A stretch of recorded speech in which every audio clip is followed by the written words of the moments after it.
இப்போ தற்போது வந்து பிறகு வாங்க பின்னாடி வந்து கல்வித்துறை அதிகாரிகளும் காரணம் ஒழுங்காக ஆய்வு பண்ணலை அப்படின்னு சொல்லியிருக்காங்க. இது அதை பற்றி நீங்கள் என்ன சொல்ல வரீங்க?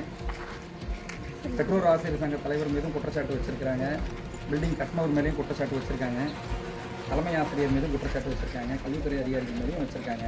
இது சம்மந்தமாக நீங்கள் என்ன சொல்கிறீங்க மேடம்? ஆய்வு பண்ணி நாங்கள் கொடுத்துருக்கோம் சார்.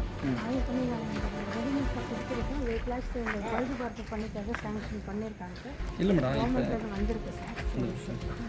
அதாவது மேடம், இப்போ நீங்கள் சொல்கிறீங்க இல்லையா, ஆய்வுன்னு சொல்கிறீங்க இல்லையா, இந்த ஆய்வு நீங்கள் பண்ணியிருக்கிறது அப்படின்னா இந்த கட்டடம் இந்த மாதிரி இருக்குது அப்படின்றது உங்கள் ஆய்வில் தெரியலையா?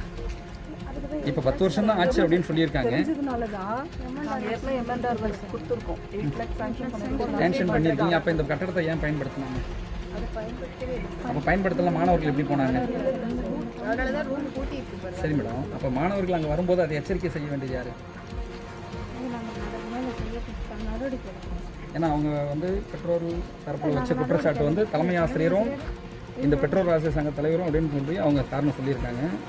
அப்படி நீங்கள் சொல்லும்போது அப்போ இதோட காரணங்கள் நடவடிக்கை எடுக்கப்படுமா எப்படின்றது?